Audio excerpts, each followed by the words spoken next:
Assalamualaikum teman-teman semuanya, semoga kalian semua sehat selalu ya.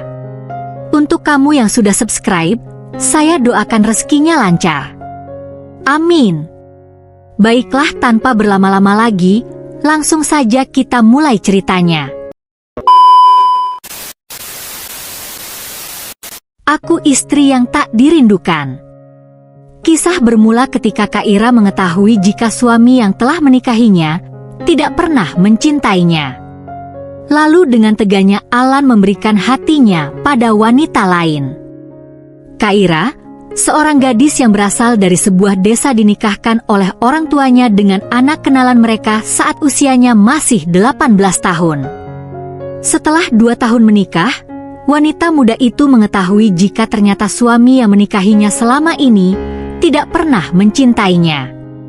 Dengan teganya, Alan, pria yang menjadi suaminya, berniat menikahi wanita yang dicintainya di belakang Kak Ira, meskipun pada saat itu Kak Ira sedang hamil anak pertama mereka. Keberadaan putri pertama mereka membuat Kak Ira terus berusaha menelan pil pahit kekecewaan. Tapi akankah hati itu bertahan selamanya? Atau memilih membangun kembali mahligai yang telah runtuh dengan sisa-sisa puing yang masih berguna? Atau menghancurkan reruntuhan itu hingga rata dengan tanah? Pada akhirnya, apa yang akan Kak Ira pilih? Hingga hari ini tak sedikit pun posisinya tergantikan di hatiku. Aku masih mencintainya, sangat mencintainya. Aku menuruti semua kemauan ayah, aku menikahinya meskipun aku tidak mengenalinya sama sekali. Aku melaksanakan segala kewajibanku sebagai suaminya sebaik yang aku bisa. Aku juga mencoba menerimanya sebagai istriku, tapi aku tidak sanggup mencintainya. Aku tahu dia wanita yang baik, tapi sedikit pun aku tidak bahagia hidup dengannya. Sedikit pun hatiku tidak pernah bahagia dengan semua ini. Aku merasa kosong setelah kehilangannya. Aku merasa ada yang hilang dari hatiku. Ketika dia kembali, aku merasa hidupku pun telah kembali. Aku mohon ayah, biarkan aku bersamanya. Biarkan aku mencari kebahagiaanku sendiri. Biarkan aku menikahi wanita yang aku cintai. Napasku tercekat mendengar apa yang telah dia ucapkan. Suara itu, aku sangat mengenal suara itu dan siluet tubuhnya, aku tidak mungkin salah mengenalinya. Aku harap apa yang aku dengar salah atau ini hanya sebuah mimpi buruk. Tapi telingaku tidak bermasalah dan tanganku juga sakit ketika aku cubit. Apa yang aku dengar benar adanya. Dia benar-benar mengucapkan kata-kata menyakitkan itu. Ini bukan sebuah mimpi, tapi sebuah kenyataan yang harus aku terima.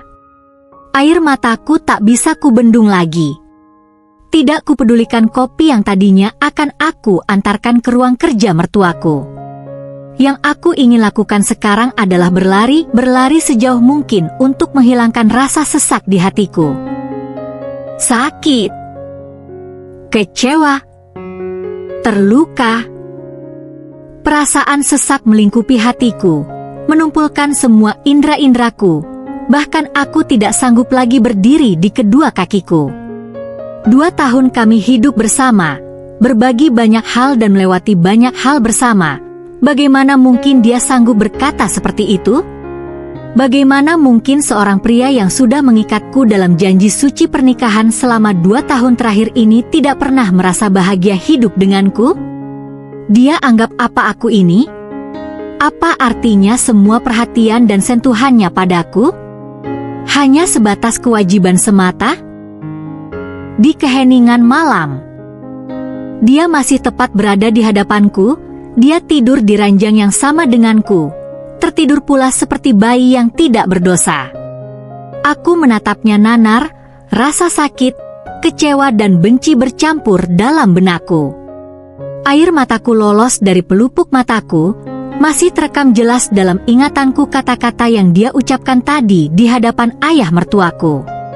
Melihatnya tertidur nyaman setelah apa yang dia lakukan padaku membuatku marah. Ingin rasanya aku memukulnya atau berteriak padanya melampiaskan rasa sakit yang dia torehkan di hatiku. Tangannya masih setia memeluk pinggangku erat layaknya seorang suami yang begitu mencintai istrinya. Dia mengatakan jika selama ini hidupnya terasa hampa dan tidak bahagia.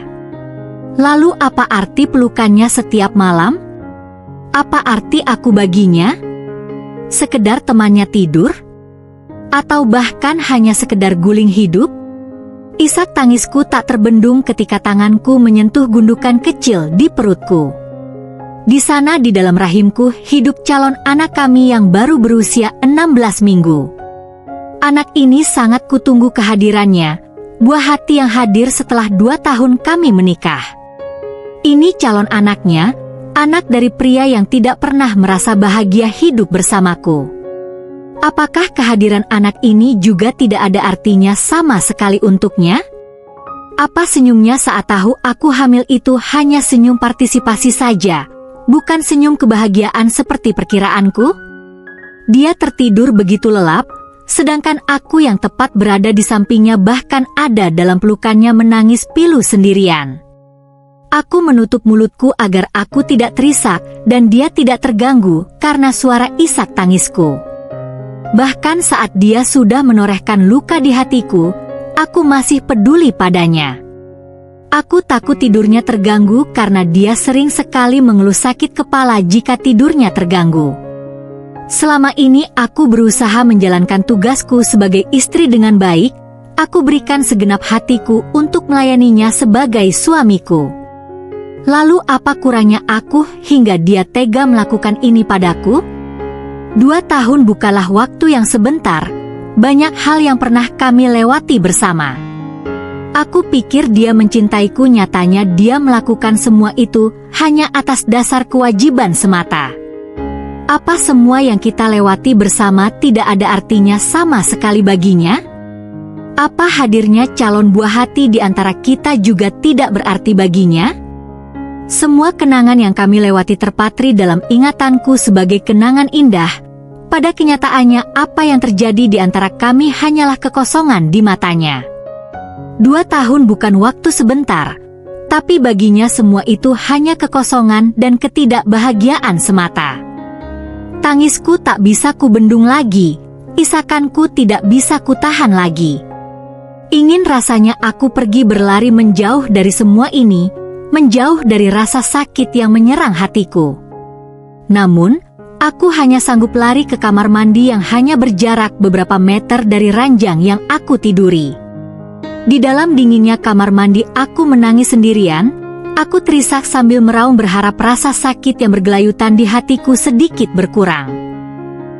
Berharap air mata dan isakanku mampu mengurangi beban. Di hatiku, getaran dalam perutku membuatku menghentikan tangisku. Aku meraba perutku merasakan seperti ada getaran kecil dalam perutku. Aku mengusap perutku lembut mengatakan pada bayiku yang mungkin ikut sedih, karena aku sedih bahwa aku baik-baik saja, bahwa ibunya kuat dan akan bertahan untuknya. Sedetik setelah aku meyakinkan anakku jika ibunya wanita yang kuat, air mataku kembali bercucuran. Mengingat calon bayiku membuatku semakin terluka. Dia sangat ditunggu kehadirannya, tapi saat dia hadir hanya kesedihan yang akan dia terima. Dia terlahir dari rahim seorang ibu yang tidak dicintai ayahnya. Lalu akan seperti apa nasib bayi ini? Aku terbangun saat adzan subuh berkumandang. Aku merasa kepalaku pening luar biasa. Aku tidak tahu berapa lama aku menangis tadi malam. Melihat keadaan mataku yang mengenaskan dengan lingkaran mata yang menghitam di kedua mataku. Jangan lupakan muka kuyuku yang semakin menegaskan jika aku menangis sangat lama tadi malam. Aku memandang wajah kacauku di cermin. Saking kacaunya wajahku, aku tidak bisa mengenal wajahku sendiri. Entah berapa lama aku menangis hingga keadaanku sekacau ini. Aku tersenyum miris.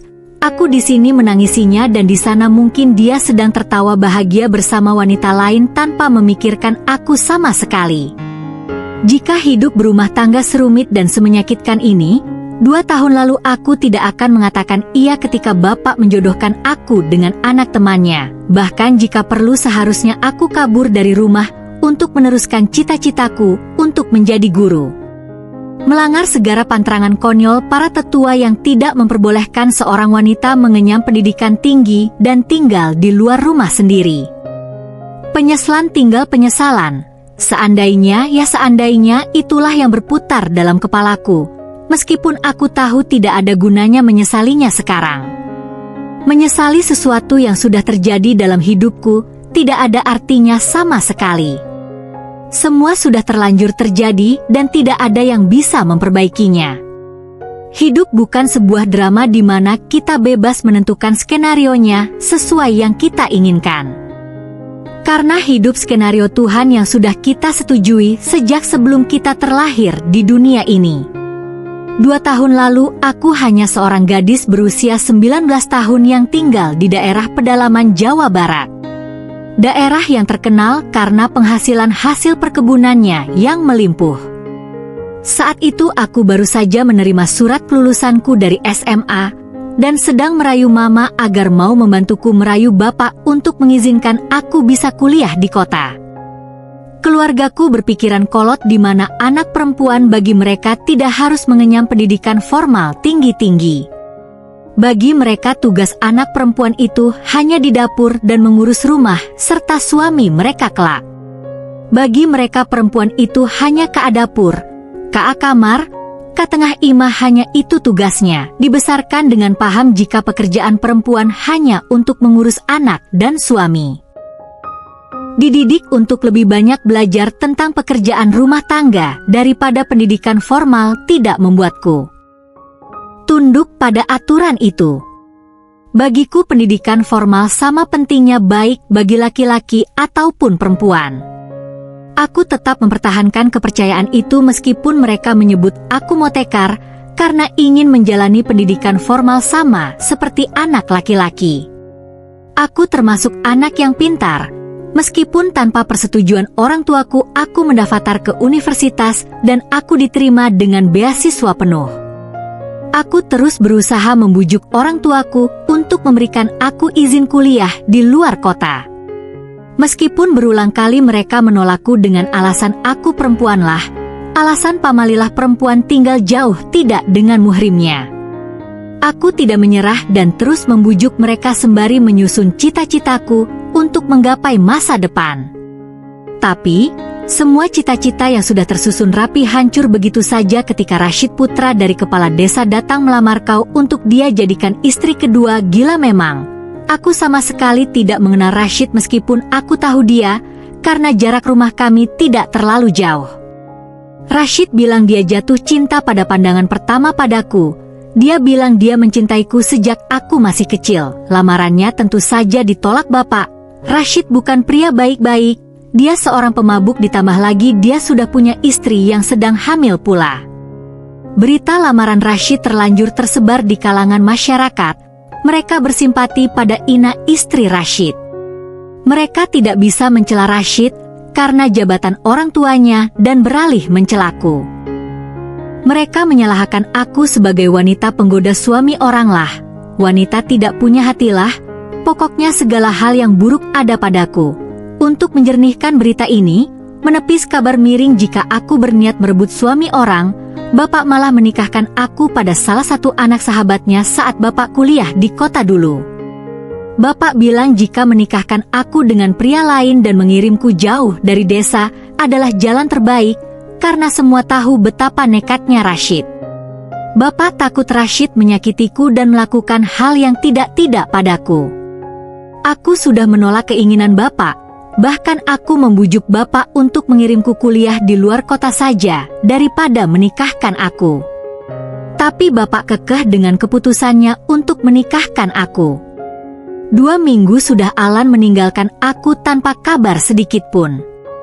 Jangan tanyakan bagaimana perasaanku sekarang, karena aku sudah tidak dapat merasakan apapun lagi saat ini. Mataku bengkak dan perih, karena hampir setiap waktu aku habiskan untuk menangis. Air mataku terus saja berjatuhan tanpa bisa aku tahan meskipun berulang kali aku meminta diriku sendiri untuk berhenti menangisinya. Saat aku sendirian aku terpuruk dalam tangisku, sedangkan di depan orang lain aku bersikap seolah aku baik-baik saja. bahkan memaksakan diri untuk tersenyum padahal hatiku hancur tak berbentuk. Aku yang biasanya tidak pandai merias diri, mempelajari cara merias diri agar tidak ada orang yang melihat betapa kacaunya wajahku dengan lingkaran hitam dan mata bengkak yang menghiasai kedua mataku setiap harinya. Aku tahu Angga dan ibu juga ayah tidak bodoh. Mereka tahu keadaanku tidak baik-baik saja, tapi mereka tidak pernah membahas keadaanku. Mereka hanya sering menatapku dengan tatapan kasihan dan penuh rasa bersalah tapi tetap menutup mulut mereka. Aku sangat dekat dengan ibu juga Angga. Aku kecewa pada mereka yang memilih untuk tidak jujur akan apa yang Alan lakukan. Aku seperti orang bodoh di sini. Aku tahu segalanya tapi bersikap seolah aku tidak tahu apa-apa. Hatiku sangat terluka sekarang, tapi aku bersikap seolah aku baik-baik saja. Aku menangis dalam kesendirianku, tapi memasang senyum di hadapan orang lain.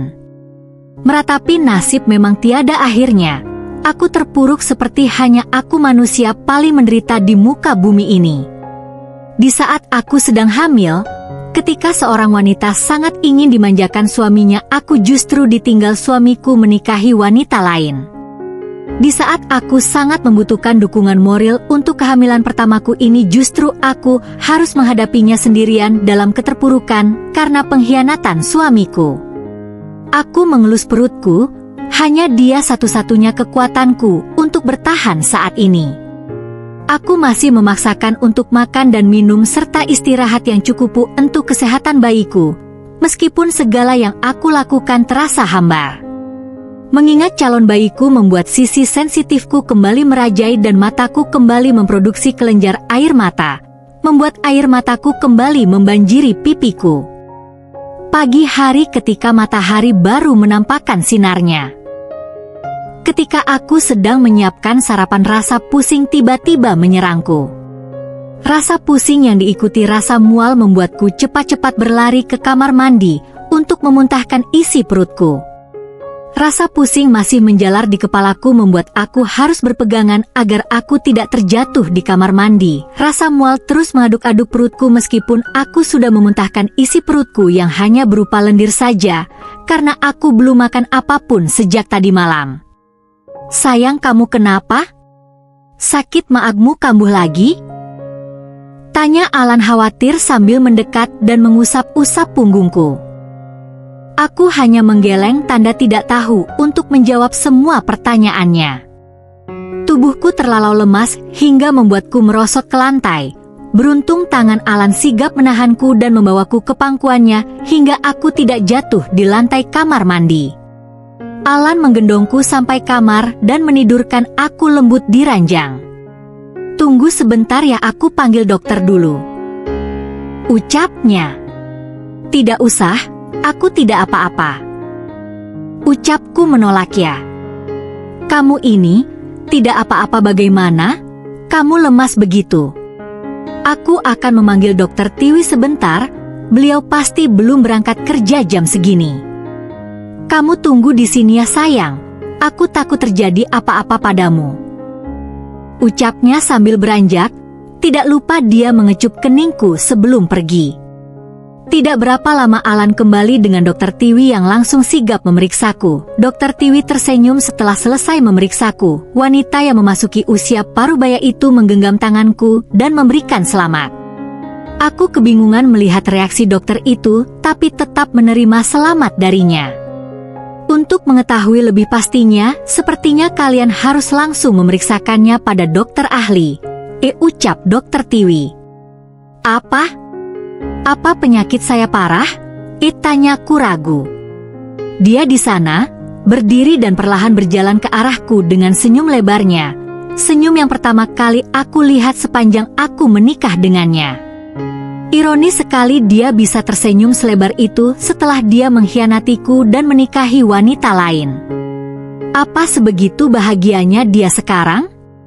Apa mengkhianatiku menjadi kebahagiaan besar baginya? Apa dia sangat menderita hidup denganku selama ini, hingga dia tidak bisa memberikan senyum selebar itu padaku dulu? Hatiku rasanya seperti diremas melihat senyumannya. Senyum lebar yang dia tunjukkan karena wanita lain yang ada di hatinya.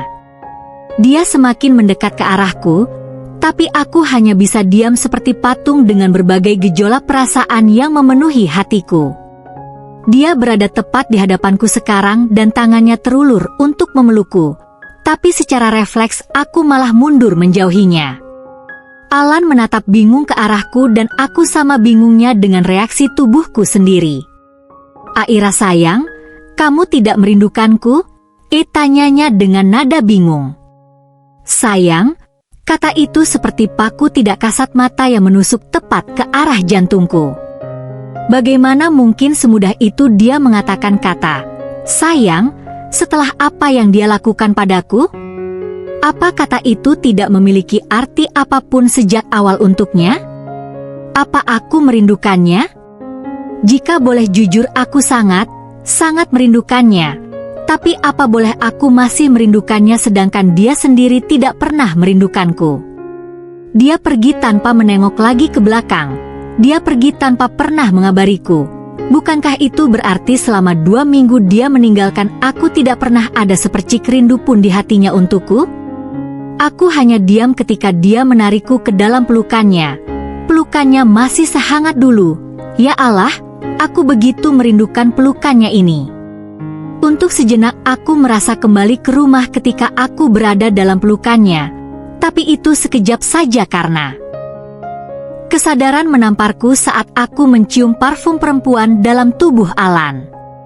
Dia bukan lagi hanya suamiku, tapi juga suami bagi wanita lain. Sebelum dia memelukku, dia terlebih dahulu memeluk wanita lain.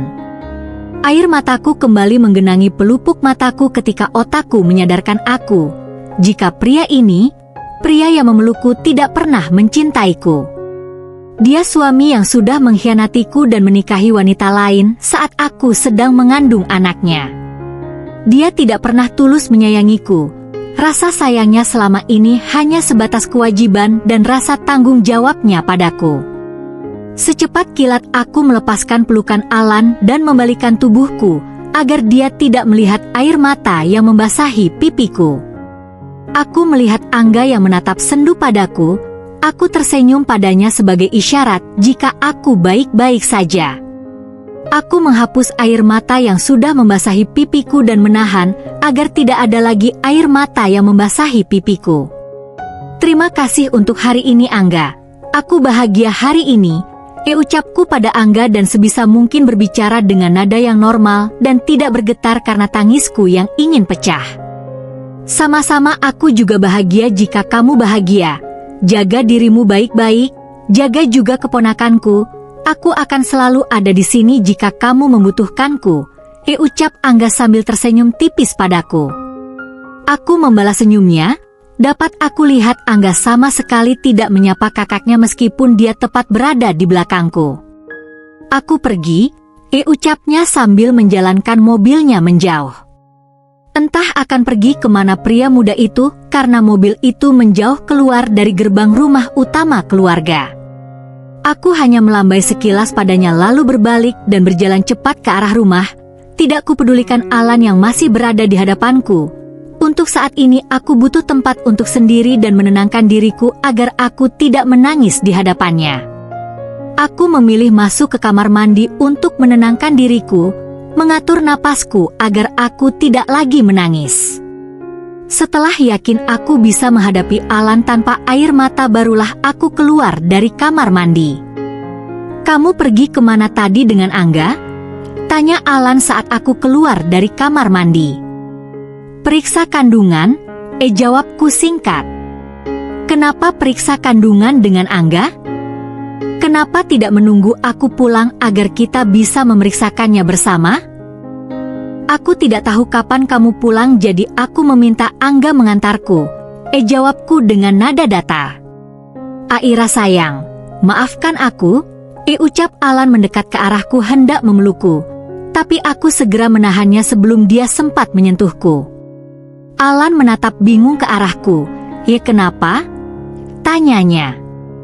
"Pergilah mandi, aku mual mencium bau tubuhmu," ucapku seraya meninggalkannya. Aku melihat Alan mematung mendengar ucapanku, Tapi aku tidak peduli dan melangkah meninggalkannya tanpa berbalik lagi. Dia yang lebih dulu meninggalkanku tanpa berbalik, dan perlahan aku pun pasti akan melakukan hal yang sama.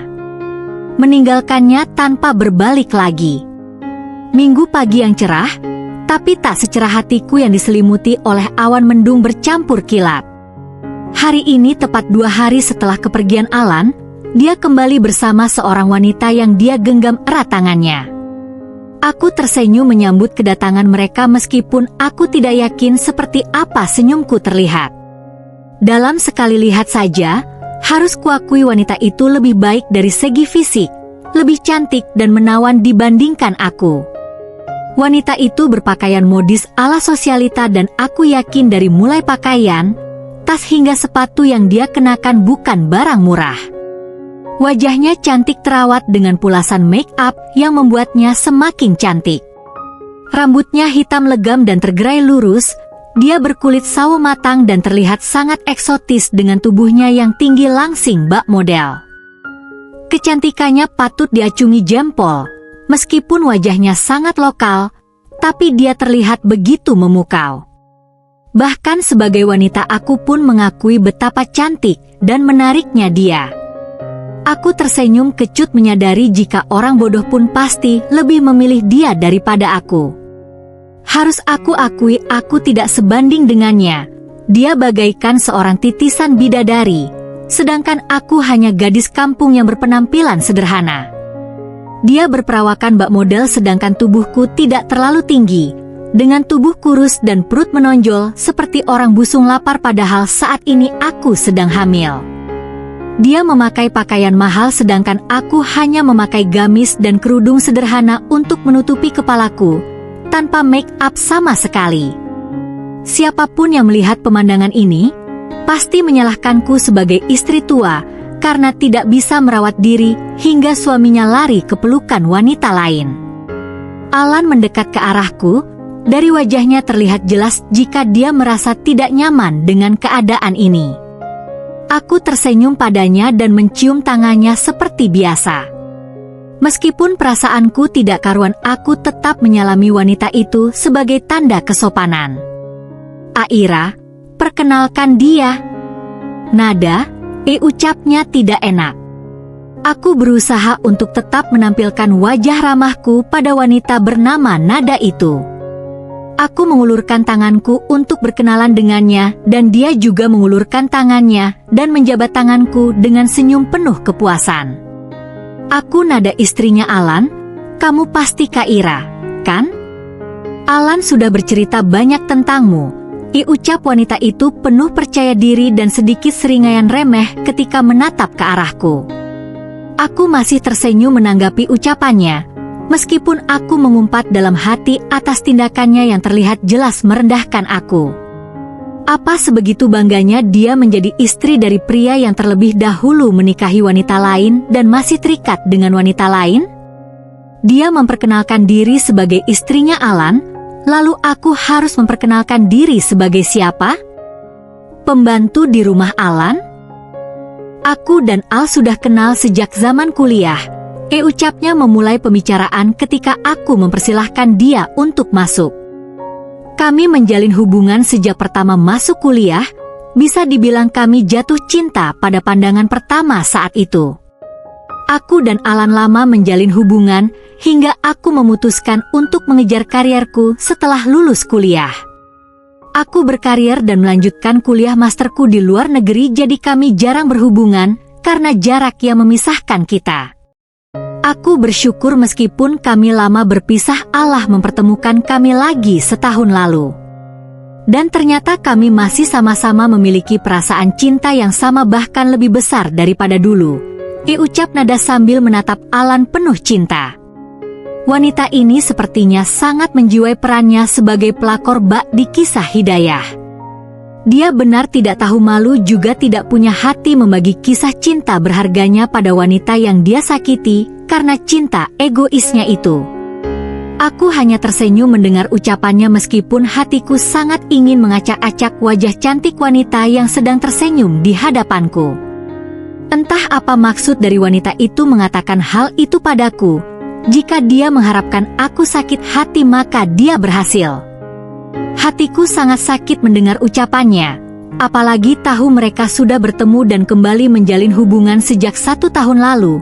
Itu berarti sebelum aku mengandung Alan sudah mengkhianatiku. Hati wanita mana yang tidak hancur mendengar jika suaminya mencintai wanita lain? Semua wanita juga pasti hancur, apalagi hatiku, yang mendengar penuturan langsung dari wanita itu jika dia dan suamiku saling mencintai dari dulu hingga sekarang. Lalu selama ini dia anggap aku ini apa? Aku tahu dia tidak mencintaiku, tapi haruskah dia mengatakan juga pada wanita itu?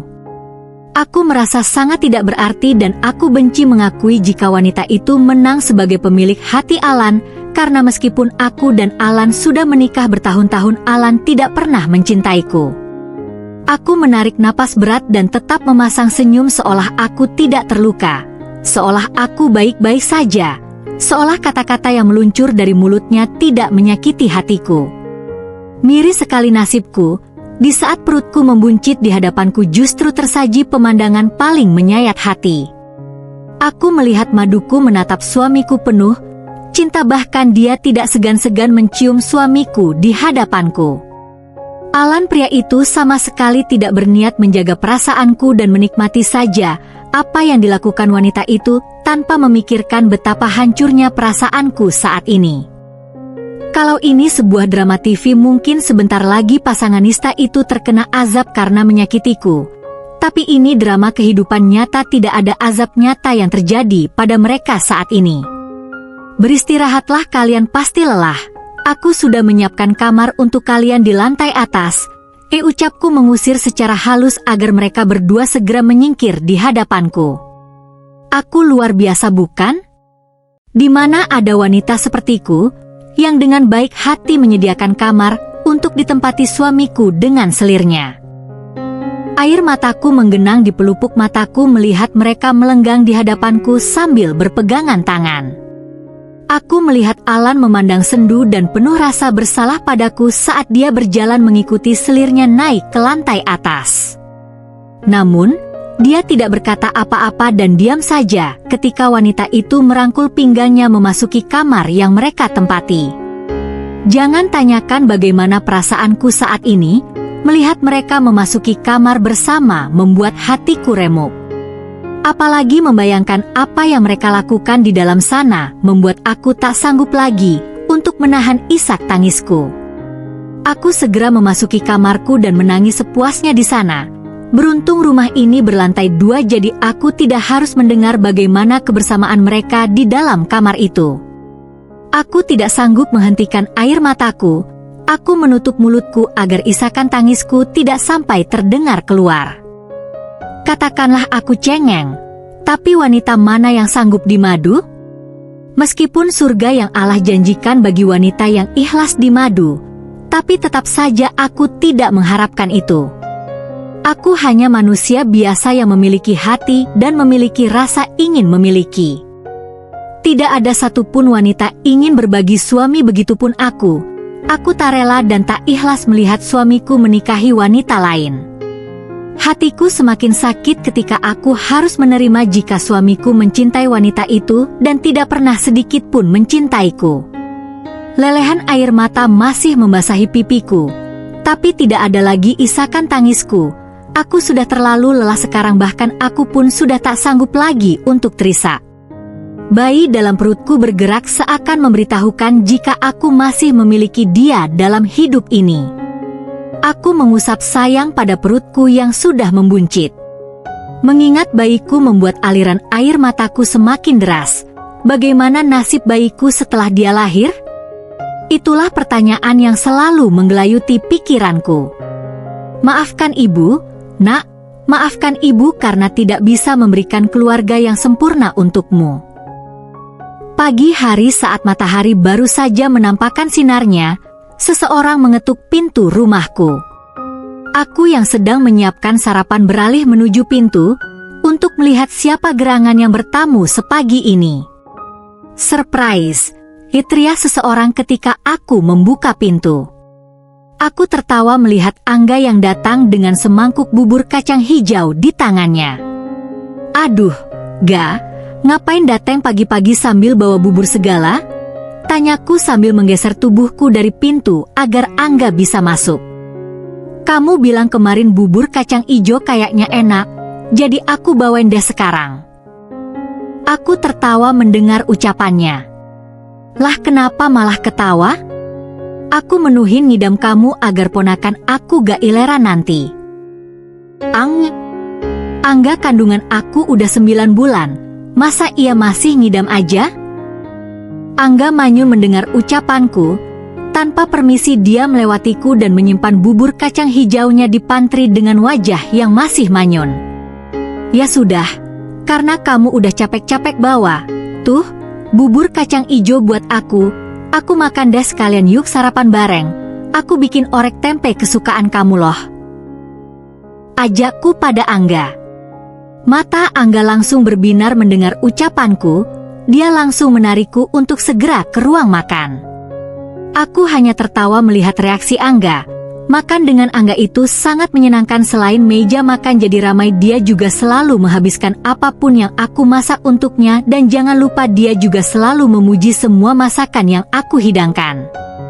Meskipun jika setelah selesai dia akan menyalahkan masakan enak buatanku karena menggagalkan rencana dietnya. Kami makan dengan penuh canda. Angga semangat memakan nasi dengan orek tempe beserta lauk-lauknya dan aku memakan bubur kacang hijau yang dibawa Angga. Tawa kami langsung menyusut saat sepasang anak manusia yang menggoreskan luka di hatiku ikut bergabung di meja makan. Angga mendengus melihat wanita itu bergelayutan manja di tangan Alan. Kelihatannya dia tidak suka pada wanita itu. Ra, aku tiba-tiba enek pengen muntah. Udahan yuk makannya. Ucap Angga sambil menatap sinis pada Alan dan nada yang dengan santainya memakan sarapan mereka. Aku melihat ke arah mereka sekilas, mereka anteng-anteng saja dengan sarapan mereka. Aku rasa mereka sudah kehilangan urat malu. Mereka menyakitiku sangat dalam tetapi dengan santainya masih memakan masakan buatanku. Apa mereka tidak takut aku meracuni makanan mereka? Entahlah. Mungkin rasa lapar mengalahkan rasa takut mereka akan kriminalitas yang bisa dilakukan orang teraniaya seperti diriku. Aku mengikuti Angga bangkit dari kursiku, tiba-tiba seseorang menahan tanganku. Mau kemana? Kamu belum makan sarapan kamu, ucap Alan menahan tanganku. Gak usah sok perhatian. Urusin aja, tuh, nenek lampir itu. Jangan pegang-pegang Aira. Najis tahu gak? Tuh, tangan, ucap Angga sambil menarik tanganku agar terlepas dari tangan Alan.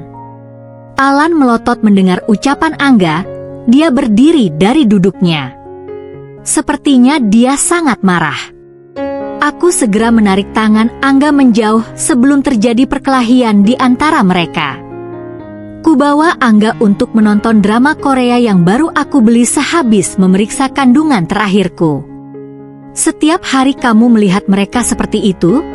Tanya Angga prihatin. Aku hanya tersenyum padanya dan memfokuskan mataku ke arah drama yang aku tonton. Aku masih bisa merasakan Angga menatap prihatin ke arahku. Tak terasa air mataku menetes. Aku sangat terluka dengan apa yang Alan dan Nada lakukan. Namun, hatiku semakin terluka melihat orang menatapku prihatin seperti yang Angga lakukan sekarang. SSSSTTT, jangan menangis, Ra, pinta Angga sambil menggenggam tanganku. Aku gak apa-apa, itu adegannya lagi sedih banget, ucapku sambil menunjuk ke arah televisi. Bohong, ini pasti karena Kak Alan, kan? Aku akan memberi dia pelajaran. Ucap Angga geram. Aku menahan tangannya agar tidak menjauh dariku. Aku menggeleng sebagai tanda tidak setuju dengan pemikirannya. Walau bagaimanapun Angga dan Alan adalah kakak beradik, aku tidak mau hanya karena mereka menjadi bertengkar. Angga melepas tanganku keras dan mengenai perut besarku. Mungkin dia kesal tidak bisa menyalurkan kemarahannya pada Alan. Aku meringis kesakitan. Bukan karena hempasan tangan Angga, tapi karena aku merasa perut bagian bawahku kram. Aira, kamu kenapa? Sakit? Mana yang sakit? Apa kamu mau melahirkan sekarang? Tanya Angga panik. Aku hanya diam sambil mengelus-elus perutku. Angga juga ikut-ikutan mengelus perutku dengan wajahnya yang masih panik. Setelah rasa sakitku berkurang barulah aku menggeleng menanggapi pertanyaan Angga. Terus kamu kenapa tadi? Apa tadi hempasan tanganku menyakitimu? Tidak, perutku cuma kram aja. Kok? Kram? Sering seperti itu? Tanyanya khawatir.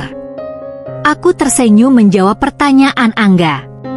Aku bisa melihat perubahan emosi di mata Angga. Sebelum dia beranjak dan berniat mengerjai kakaknya lagi, aku segera mencengkram tangannya.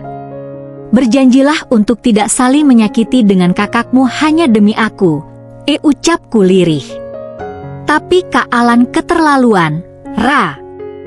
Kamu menderita begini, tapi dia asyik-asyikan dengan wanita lain.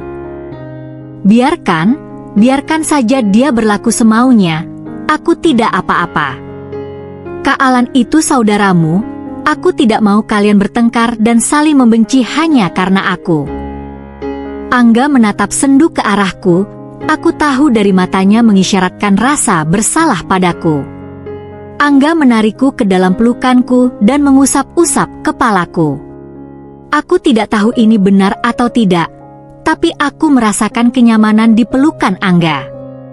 Pelukan Angga seperti pelukan seorang ayah yang memberikan ketenangan juga keyakinan jika semua akan baik-baik saja. Aku tidak tahu kalau adik ipar dan kakak ipar bisa berpelukan sedekat itu. Suara nyinyir seorang wanita menginterupsi kami. Angga melepaskan pelukannya dan menatap sengit ke arah Nada.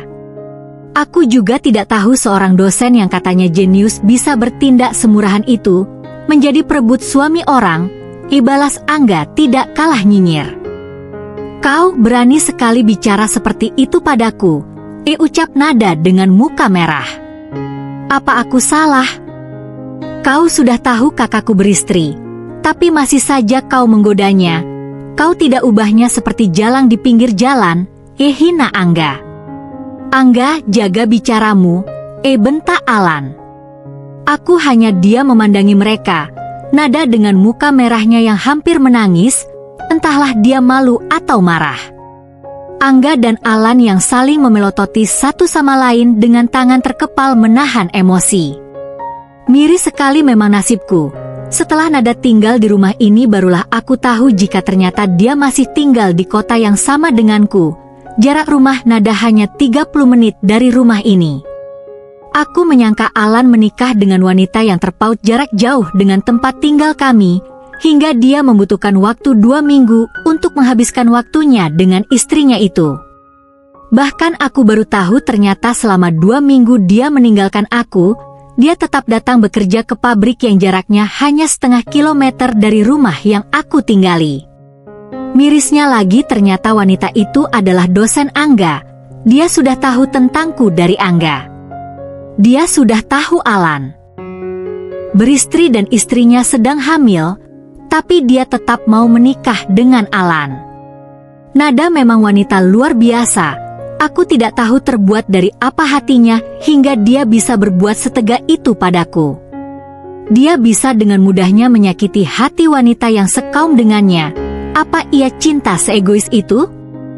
Prinses cantik, ponakan Om, jangan dulu lahir, ya? Tungguin Om 3 hari lagi, oke? Ucap Angga di depan perut buncitku. Hari ini Angga akan pergi hiking dengan teman-teman sekampusnya hingga 3 hari ke depan. Awalnya dia tidak mau ikut karena takut aku melahirkan, tapi aku memaksanya untuk ikut. Aku tidak enak terus merepotkan Angga hingga dia harus mengorbankan banyak waktu bermain dengan teman-temannya hanya karena harus menemaniku. Meskipun tubuh Angga tambun, tapi dia sangat suka naik gunung dan aku tidak mau dia melewatkan apa yang dia sukai hanya karena aku. Aku bukanlah tanggung jawab Angga, tapi dia berperan sebagai suami siaga untukku. Dia merelakan waktunya untuk menemaniku memeriksa kandungan, membeli semua peralatan bayiku. Dia tidak mengeluh ketika aku dan ibu mengajaknya seharian ke mall, hanya untuk mencari barang-barang untuk menyambut kelahiran bayiku. Bahkan dia juga sering pulang menenteng barang-barang lucu untuk bayiku setelah dia lahir nanti.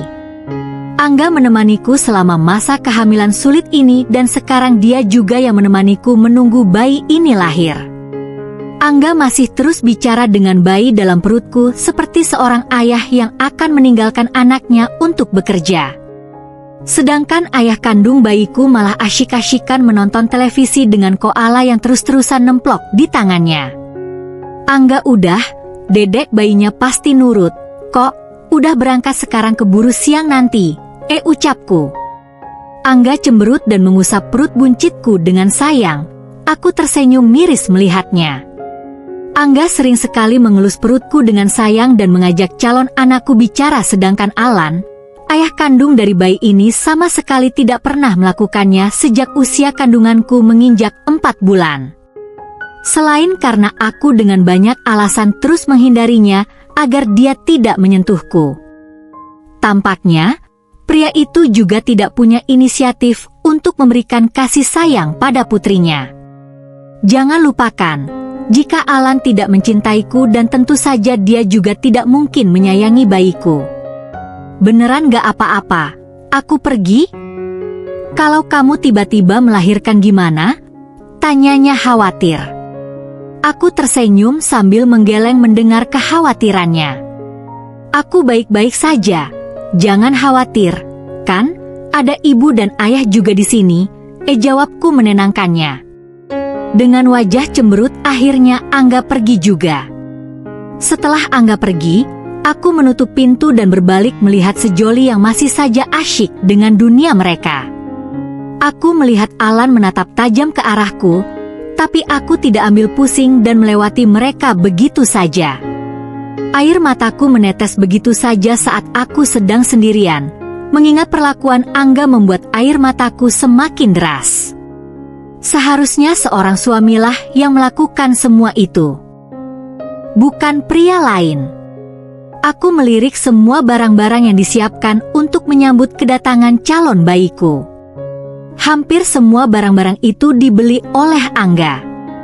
Dia begitu antusias memilih semua barang-barang untuk calon anakku, sedangkan ayah kandungnya sendiri bahkan tidak pernah bertanya apa aku sudah menyiapkan kebutuhan untuk menyambut kedatangannya atau belum. Bahkan dia juga tidak pernah menanyakan jenis kelamin calon bayi kami. Maafkan ibumu ini, nak. Kau harus hadir di antara hubunganku dan ayahmu yang sudah hancur tanpa bisa diperbaiki lagi. Aku menangis lagi mengingat nasib buruk yang menimpa rumah tanggaku. Seorang suami yang aku harapkan menjadi pelindungku hanya mampu menorehkan luka di hatiku. Aku mulai mengelus perut besarku yang mulai berkontraksi sesaat sebelum Angga pergi tadi. Hatiku teriris mengingat bagaimana nasib bayiku setelah dia lahir, ketika keadaan orang tuanya seperti sekarang. Apakah kepergian Angga begitu membuatmu terluka sampai kamu menangis seperti itu? Tanya seseorang yang tiba-tiba masuk ke dalam kamarku. Aku menghapus air mataku dan menatap Alan yang masuk ke kamarku hanya untuk mengambil pakaiannya yang ada di lemari. Aku dan Nada akan pergi ke pernikahan teman kami. Kamu menginginkan sesuatu? Tanyanya Data. Inginnya aku mencegahnya untuk tidak pergi karena kontraksi di perutku semakin menjadi, tapi aku hanya bisa diam dan tidak berkomentar sama sekali. Ingin rasanya aku menyuarakan jika aku menangis bukan karena kepergian Angga, tapi karena menangisi dia, menangisi Alan, menangisi seorang suami yang bahkan tak pernah melihat ke arahku. Seorang suami yang terpaksa menikahiku dan bersikap baik padaku hanya karena sebuah kewajiban semata. Menangisi bayi dalam kandunganku yang bahkan tidak dianggap kehadirannya oleh ayah kandungnya sendiri. Suara bantingan pintu dan deru mesin mobil menandakan jika Alan dan Nada telah pergi. Beriringan dengan kepergiannya rasa sakit di perutku semakin terasa. Sesuatu yang aku takutkan terjadi, Rasa sakit dalam perutku semakin menjadi menandakan kelahiran bayiku sebentar lagi dan aku sendirian sekarang. Dengan perlahan aku berjalan menuju rumah mertuaku yang jaraknya hanya beberapa meter dari rumah tempat tinggalku. Ku ketuk pintu itu dengan sedikit tidak sabar sambil memanggil-manggil ibu. Tidak berapa lama seseorang keluar membukakan pintu untukku. "Ada apa, Neng?" Tanya Bi Ijah, pembantu rumah tangga di rumah ibu. "Ibu ada?" tanyaku sambil menahan sakit. "Ibu sama bapak pergi ke undangan, Neng." "Bibi bisa saya minta tolong?" tanyaku. "Mau minta tolong apa, Neng?" "Bisa antar saya ke rumah sakit?" "Aduh maaf, Neng. Bukannya Bibi gak mau. Tapi tadi ibu pesan supaya Bibi gak ninggalin rumah. Soalnya ada tamu ibu yang mau datang." "Ya sudah, kalau gitu tidak apa-apa, Bei. Saya permisi," ucapku memaksakan senyum. Meskipun aku sangat membutuhkan bantuan seseorang, aku tidak mungkin memaksa orang yang tidak ingin membantuku. Dengan perlahan aku berjalan kembali ke rumah. Aku keluarkan tas yang sudah aku siapkan jauh-jauh hari yang berisi semua perlengkapan melahirkanku. Dengan air mata yang mulai membasahi pipiku dan rasa sakit yang terus menjalar di perutku, tak henti-hentinya aku melantunkan tasbih menyebut asma Allah. Aku terus bertasbih berharap Allah membantuku dan memberikan kekuatan untuk melewati semua ini. Selepas maghrib aku paksakan diriku untuk berjalan menuju rumah sakit. Aku sudah menghubungi Alan puluhan kali, tapi Alan tak juga mengangkatnya. Aku berjalan tertatih-tatih sambil tersenyum miris. Bahkan di saat-saat seperti ini pun Alan tidak merasakan firasat apapun tentang keadaanku. Dengan sisa-sisa tenaga yang aku punya, ditemani ringisan kesakitan, aku berjalan melewati kompleks menuju jalan utama untuk menaiki angkutan umum yang akan membawaku ke rumah sakit. Butuh waktu 10 menit untuk sampai ke jalan utama dengan cara berjalanku sekarang, padahal biasanya hanya dibutuhkan waktu 5 menit saja. Sampai di jalan utama, aku celingukan karena aku bingung angkot nomor berapa yang harus aku naiki agar sampai ke rumah sakit. Selama ini aku tidak pernah pergi sendirian. Ketika Alan belum berpaling ke wanita lain, dialah yang selalu mengantarkan aku kemanapun aku pergi. Setelah Alan tidak ada, Angga dan ibu tidak pernah membiarkan aku pergi kemanapun sendirian. Tapi sekarang tidak ada siapapun yang bisa membantuku. Bermodalkan nekat aku mencegat angkot yang lalu lalang di hadapanku, berharap salah satunya bisa mengantarkan aku hingga rumah sakit. Entah berapa lama aku berdiri di pinggir jalan berharap ada sopir angkot baik hati yang mau menolong wanita hamil sepertiku. Sejak tadi angkot yang lewat selalu penuh dan anak-anak remaja yang bersebelah denganku sambil menunggu angkot pun bersikap tidak peduli padaku, padahal aku sudah meringis sejak tadi. Rasa sakit di perutku semakin lama semakin menjadi hingga aku tidak sanggup lagi berdiri. Aku terduduk di pinggir jalan dan meringis kesakitan, tapi anak-anak remaja itu meninggalkan aku begitu saja. Aku menjerit dalam hati meminta pertolongan dari Sang Maha Kuasa agar mengirimkan seseorang untuk menolongku. Tak hentinya aku bertasbih menyebut asmanya di sela-sela kesakitan yang terus menyerangku. Ibu tidak apa-apa?" Sayup-sayup aku mendengar seseorang memanggilku. "Tolong saya mau melahirkan," ucapku terbata. Aku tidak tahu siapa orang yang berdiri di hadapanku sekarang ini. Aku hanya berharap dia orang baik yang mau menolongku. Harapanku terkabul, orang itu mau menolongku. Sepertinya dia seorang pria karena dia bisa mengangkat tubuhku ke gendongannya dengan mudah. Pria itu menggendongku dan memasukkanku ke dalam mobilnya. "Saya akan menolong ibu. Saya akan membawa ibu ke rumah sakit tempat saya bekerja. Jadi ibu tenang, ya. Jangan khawatir," ucap pria asing yang menolongku. Aku hanya mengangguk mendengar ucapannya. Aku tidak terlalu menyimak apa yang dia ucapkan karena rasa sakit yang semakin menjalar dari perutku. Ibu harus tetap sadar kalau ibu mau melahirkan bayi ibu secara normal dengan selamat. Ibu, apa ibu memiliki keluarga? Beritahu nomor mereka agar saya bisa menghubungi mereka. Pria itu terus bicara dan bertanya padaku meskipun aku sama sekali tidak menjawab pertanyaannya. Karena rasa sakit yang semakin menjadi ini membuatku hanya bisa meringis tanpa bisa bicara apapun. Aku bersyukur pria itu menolongku dan sekarang berkat ocehannya aku juga masih terus menjaga kesadaranku agar aku bisa melahirkan bayiku secara normal dengan selamat. Mobil berhenti di parkiran rumah sakit, pria asing itu terlebih dahulu keluar. Lalu membukakan pintu untukku. Pria itu mengangkat tubuhku dari mobil dan memindahkannya ke berangkar rumah sakit. Siapkan ruang bersalin. Ibu ini mau melahirkan, perintah pria asing itu.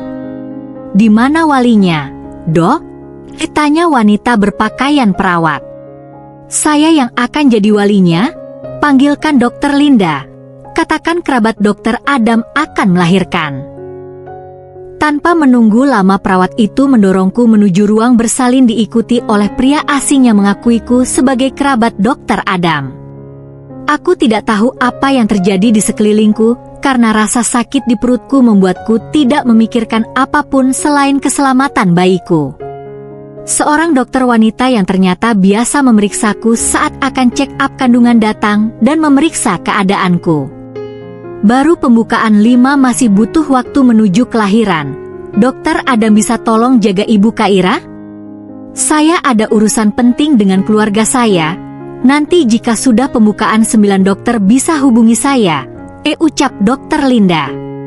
Dokter Adam mengangguk menyanggupi ucapan Dokter Linda. Setelah Dokter Linda pergi, Dokter Adam memilih untuk duduk di sofa tidak jauh dari tempatku berbaring. Baru pembukaan 5, tapi sakitnya sudah luar biasa. Tanpa terasa air mataku menetes. Entahlah aku menangis karena rasa sakit akan melahirkan atau menangis karena rasa sakit di hatiku.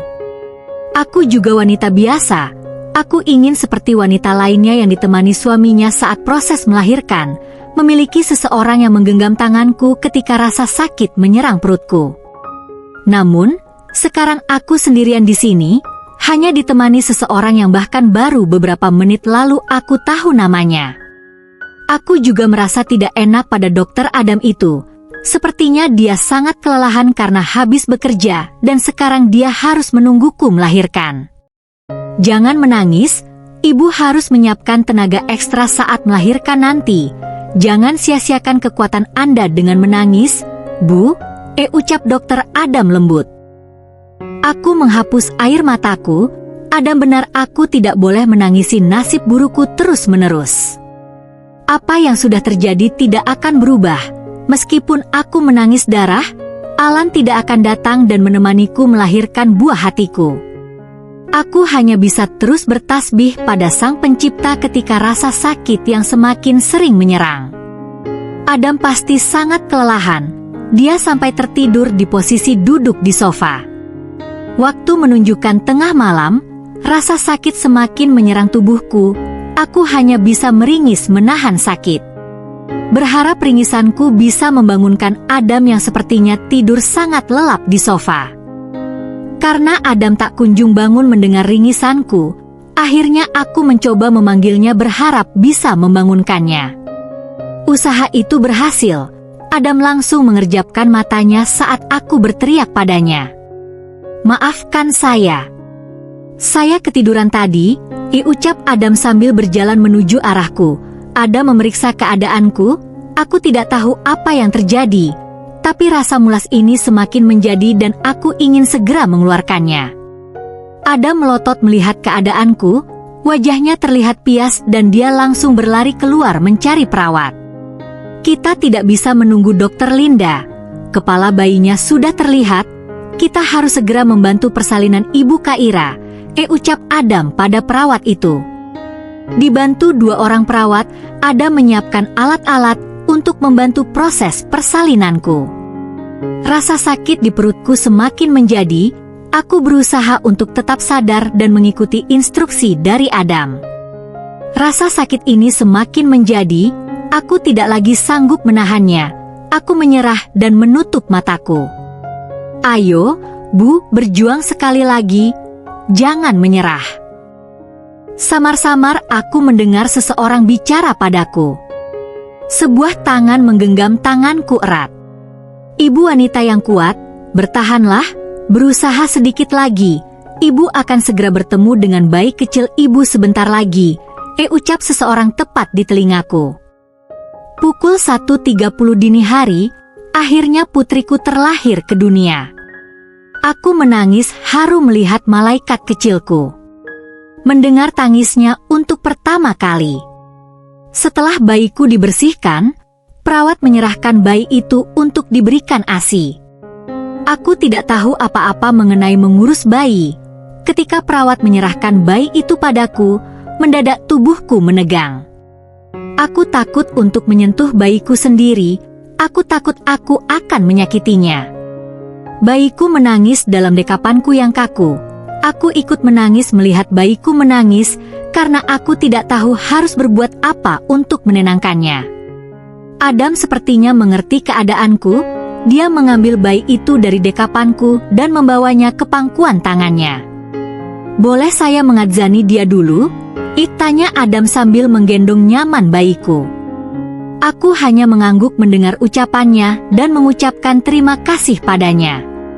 Seharusnya orang yang mengadzani bayiku adalah ayah kandungnya sendiri, bukan orang asing. Namun, lihatlah bahkan pria itu tidak ada di sini saat darah dagingnya lahir ke dunia. Selesai mengadzani bayiku, Adam menidurkan bayiku di sampingku dan tubuhku kembali menegang karenanya. It's okay, jangan khawatir. Sentuh dia perlahan, itu tidak akan menyakitinya. Ucap Adam membimbing tanganku untuk menyentuh bayiku. Rileks saja, Anda ibunya, tidak akan ada ibu yang menyakiti anaknya. Yakinkan diri ibu kalau ibu tidak mungkin menyakiti bayi ibu dan perlahan gendong dia. Ucap Adam sambil terus membimbingku menyentuh dan mengusap-usap bayiku. Adam terus memberikan sugesti positif agar aku bisa menyentuh bayiku tanpa rasa takut. Ada perasaan luar biasa ketika kulitku bersentuhan dengan kulit bayiku. Adam perlahan membantuku menidurkan bayiku di atas dadaku agar bayiku bisa mendapatkan ASI pertamanya. Meskipun agak kaku, aku berusaha memberikan yang terbaik untuk bayiku. Pemberian ASI pertama sedikit menyakitkan, tapi meskipun begitu aku berusaha untuk rileks agar bayiku juga nyaman. Adam bilang pemberian ASI pada bayi itu sangat penting. Hubungan batin antara anak dan ibu juga semakin dekat dengan pemberian ASI.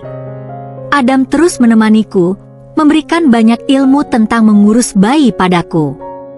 Memberikan keyakinan jika aku bisa menjadi ibu yang baik untuk putri kecilku. Adam memberi aku kekuatan agar aku tidak takut menyentuh dan menggendong bayiku. Aku tersenyum dan mengucapkan banyak terima kasih padanya. Dalam hati aku menangis, di saat seperti ini orang lain ditemani oleh suami dan keluarga mereka, sedangkan aku hanya ditemani orang asing yang kebetulan bersimpati dan kasihan padaku. Apa ibu masih memiliki keluarga? Kalau ada saya bisa membantu untuk mengabari keluarga ibu. Aku hanya diam tidak menanggapi ucapan Adam. Keluarga? Haruskah aku menghubungi mereka? Masih layakkah aku menyebut mereka sebagai keluarga? Suara isak tangis dan ribuan maaf terucap dari mertuaku saat mereka mengunjungiku. Tadi subuh, setelah berperang dengan batinku sendiri, akhirnya aku putuskan untuk memberitahukan keluarga mertuaku tentang kelahiran putriku. Walau bagaimanapun anakku adalah cucu mereka, jadi aku pikir mereka berhak tahu tentang kelahiran cucu mereka meskipun ayah dari bayiku mengabaikan kami. Aku tidak bisa menghubungi orang tuaku yang masih melaksanakan ibadah haji di Tanah Suci, jadi hanya keluarga mertuaku yang bisa aku mintai pertolongan. Selain itu, aku juga tidak bisa menemukan dompet dan ponselku di tas perlengkapan yang aku bawa dari rumah. Entahlah semua benda itu hilang atau aku meninggalkannya di rumah. Aku tidak tahu bagaimana harus membayar biaya rumah sakit jika tidak menghubungi mereka.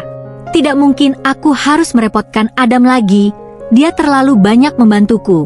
Bahkan sekarang dia juga masih setia menemani aku di sini.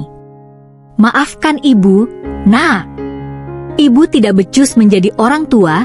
Ibu tidak berhasil mendidik anak. Ibu membiarkan anak ibu bertindak kejam padamu. Anak itu tidak bertanggung jawab dan membiarkan kamu melahirkan buah hati kalian sendirian. Ucap ibu mertuaku di sela tangisnya. Aku hanya diam saja, tidak tahu harus berbuat apa-apa. Aku tidak bisa membohongi diriku sendiri dengan mengatakan, tidak apa-apa, pada keluarga mertuaku, padahal nyatanya hatiku sakit saat ini. Rasa sakit dan kecewa yang ditinggalkan Alan di hatiku tidak dapat terhapuskan bahkan dengan hadirnya buah hatiku. Ada rasa pahit dalam hatiku di antara rasa sukacita atas kelahiran putriku. Ibu Kaira, apa ada keluarga yang bisa saya hubungi untuk mengabarkan kondisi ibu? Tanya Adam setelah aku dan bayiku selesai dibersihkan. Aku hanya diam, air mataku menetes tanpa bisa aku cegah. Adam sepertinya mengerti kondisiku tidak baik-baik saja. Dia mendekat dan menggenggam tanganku, berusaha memberikan aku sedikit kekuatan. Dia seperti tahu aku membutuhkan seseorang untuk berpegangan sekarang ini. Menangislah jika itu meringankan sedikit beban, Ibu. Jika Anda tidak keberatan berbagi cerita dengan saya, maka ceritakan saja. Siapa tahu membuat Anda lega, ucapnya lembut. Air mataku semakin deras turun. Aku merasa sangat lemah sekarang. Bahkan dengan tidak tahu malunya, aku menangis di hadapan orang yang baru aku kenal dalam hitungan jam. Ada menepuk-nepuk tanganku yang dia genggam, memberikan simpati atau mungkin rasa kasihannya padaku. Aku terus menangis, berharap tangisku bisa melarutkan rasa sakit dan kecewa di hatiku. Aku ingin berbagi masalahku dengan Adam. Aku rasa dia orang yang baik. Namun, aku sadar dia hanya orang asing dalam hidupku dan rasanya tidak etis mengumbar aibku sendiri pada orang lain. Ada masih setia menggenggam tanganku saat akhirnya tangisku berhenti. Dia hanya menatap sedih padaku tanpa berkata apapun. Aku bersyukur dia tidak banyak bertanya, meskipun aku tahu dalam benaknya pasti timbul berbagai pertanyaan karena kondisiku. Apa yang ada di pikiran seseorang yang melihat seorang wanita yang melahirkan tanpa suami dan lebih parahnya menangis saat ditanyakan tentang keluarganya? Maaf, saya merepotkan Anda, dokter, ucapku tidak enak. Ah, bukan masalah, saya senang dapat membantu. Bukankah sesama manusia harus saling membantu? Ucapnya seraya tersenyum. Terima kasih, Dok. Ini nomor telepon rumah mertua saya. Dokter bisa membantu saya mengabari mereka tentang kondisi saya. Ucapku pada Adam sambil menyerahkan nomor rumah ibu. Ayah juga minta maaf atas nama Alan karena dia tidak ada saat kamu sangat membutuhkannya. Ini salah ayah, harusnya ayah tidak pernah mengizinkan Alan untuk menikahi wanita itu. Sesal ayah mertuaku. Aku tidak tega melihat mereka terus meminta maaf dan merendahkan diri di hadapanku seperti itu. Mereka tidak bersalah, anak merekalah yang salah. Tidak selayaknya mereka meminta maaf atas nama anaknya yang bahkan mungkin sedang bersenang-senang dengan wanita lain. Sisi positifku berpikir ini bukan salah siapa-siapa. Ini memang mungkin sudah suratan takdir yang harus aku jalani. Meskipun rasa sakit yang ditorehkan oleh anak mereka masih bergelayutan di hatiku, tapi aku mencoba untuk tersenyum pada mereka. Walau bagaimanapun mereka orang tuaku juga. Sekarang, merekalah yang menjagaku selepas aku keluar dari rumah orang tuaku. Sudahlah, Bu. Yang penting kami berdua selama sekarang. Ucapku menenangkan mereka. Ibu mertuaku merangkul tubuhku. Dia memelukku dengan erat dengan isak tangisnya yang belum surut. Aku ikut menangis dalam pelukan ibu mertuaku. Sejenak kami terlarut dalam suasana penuh kesedihan hingga tangisan si kecil mengalihkan perhatian kami. Oh, putri kecil kita menangis, Mungkin dia ikut terharu melihat nenek dan mamanya menangis, ucap ayah mertua. Adam yang sejak tadi menjadi penonton adegan keluarga ini, segera membawa bayi kecilku karena dialah yang duduk di posisi terdekat dengan box bayi. Dia menyerahkan bayiku ke atas pangkuanku, tak lupa aku mengucapkan terima kasih padanya dan hanya dibalas senyuman olehnya. "Oh, dia cantik sekali," seru ibu mertuaku. "Siapa nama si cantik ini?" tanyanya lagi sambil memandang takjub pada bayiku. "Namanya Hasya Chairunisa, artinya wanita cantik yang sempurna," ucapku bangga. Aku memandang Hasyaku lembut, aku memberikan nama yang berarti kesempurnaan padanya. Karena aku berharap meskipun hidupnya tidak sempurna, tapi dia bisa melaluinya karena dia memiliki hati yang sempurna. Aku tidak tahu bagaimana nasibnya ke depan, tapi mengingat keadaan rumah tanggaku sekarang, aku tahu akan sulit bagi putriku tumbuh besar dalam keluarga yang sempurna. Meskipun pernah terlintas di benakku rasa penyesalan karena kehadirannya, tapi kelahirannya merupakan sebuah kesempurnaan bagiku. "Nama yang cantik," sahut Adam. Kedua mertuaku melirik penuh tanya pada Adam. Saking terlarutnya dalam suasana mereka sampai tidak menyadari ada orang lain selain kami di ruangan ini. "Dia Dokter Adam, orang yang sudah menolong Aira, membawa Aira ke rumah sakit dan membantu persalinan Aira," ucapku memperkenalkan Adam. Kedua mertuaku langsung berterima kasih pada Adam.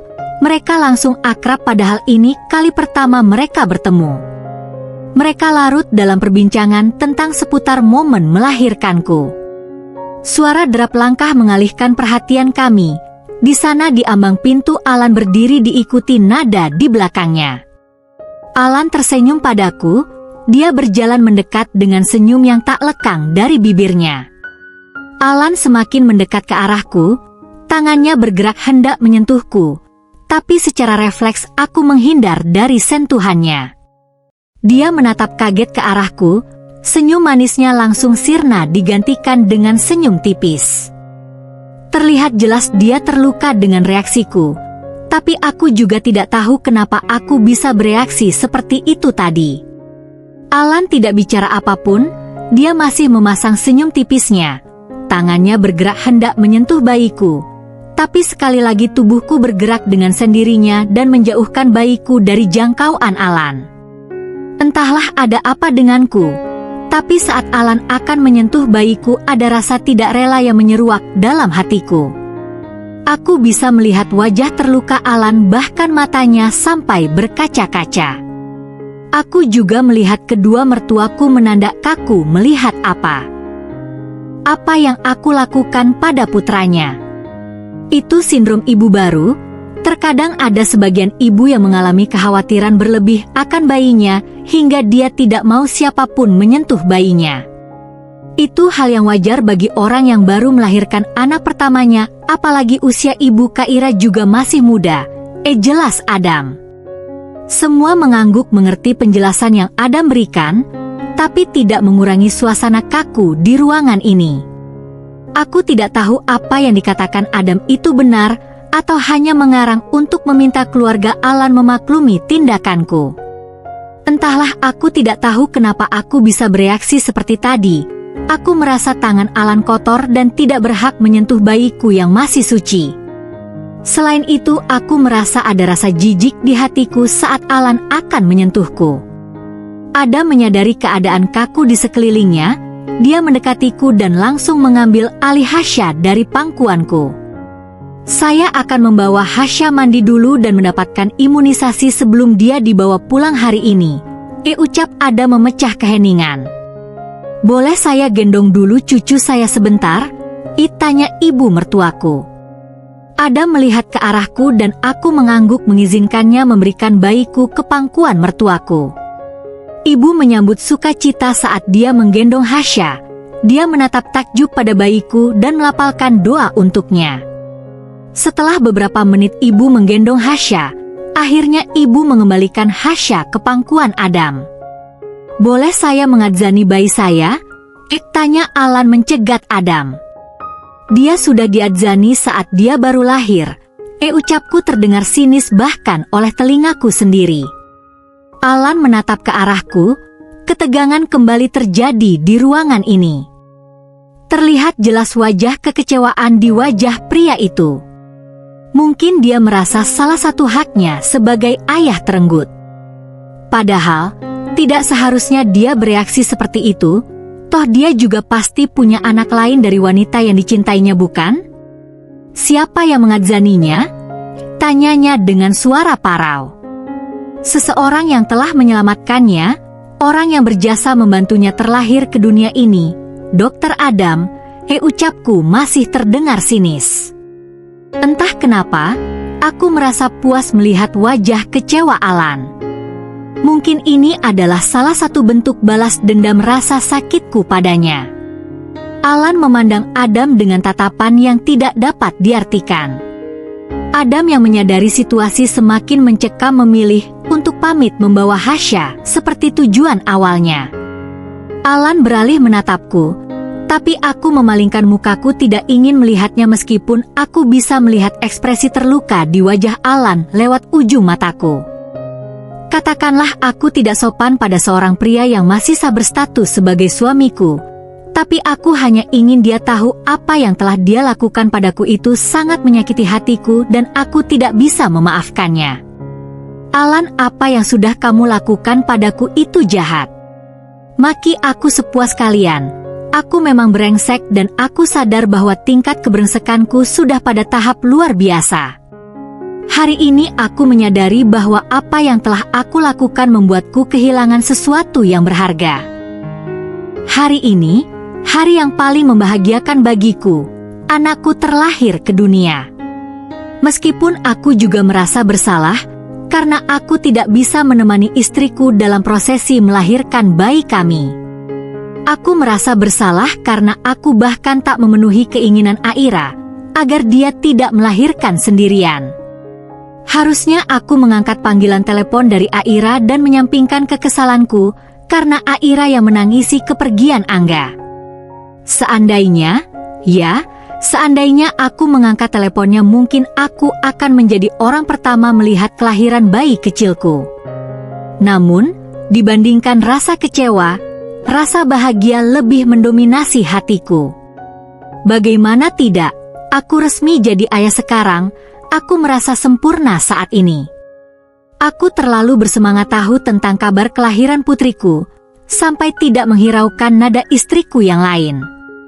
Tak usah dibahas, semua tahu aku beristri dua dan aku mencintai keduanya.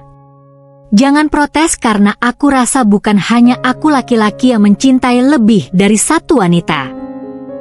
Aku belum selesai ngeringin rambut. Kenapa sih? Buru-buru amat, cerocos nada ketika aku memintanya untuk bergegas. Aku tak menghiraukan cerocosnya dan buru-buru memanaskan mobil. Aku terlalu bersemangat untuk menemui istri dan anakku. Bahkan aku menebalkan telinga mendengar omelan nada karena dandannya yang belum beres. Sampai di rumah sakit, aku berjalan agak cepat sambil menggandeng nada yang terus-terusan tertinggal di belakangku. Aku membuka pintu perawatan Aira dengan semangat dan menatap wanita yang sudah melahirkan putriku dengan wajah sumringah. Aku mendekat ke arah istri dan anakku, tapi aku tak menyangka Khaira Fazila, istriku yang baik hati dan murah senyum, bisa menolakku terang-terangan. Dia menolak untuk aku sentuh, bahkan dia menjauhkan bayiku dariku, agar aku tidak menyentuhnya.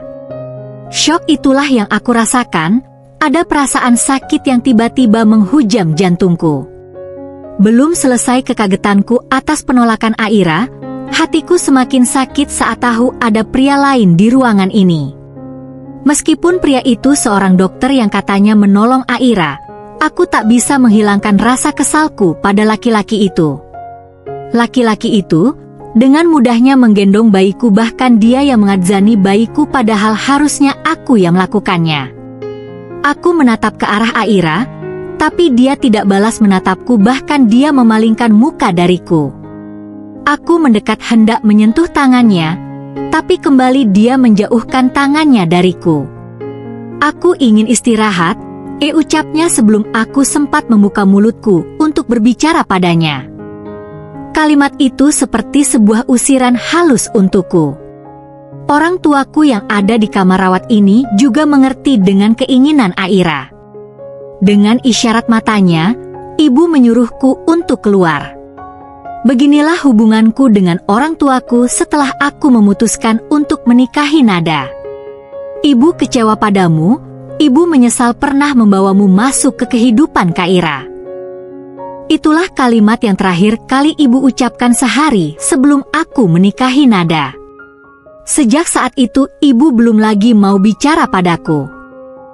Jika kami bertemu, dia bersikap seolah aku bukan putranya. Dia bersikap seolah aku hanya karyawan ayahku yang tak penting dan sedang berkunjung ke rumah.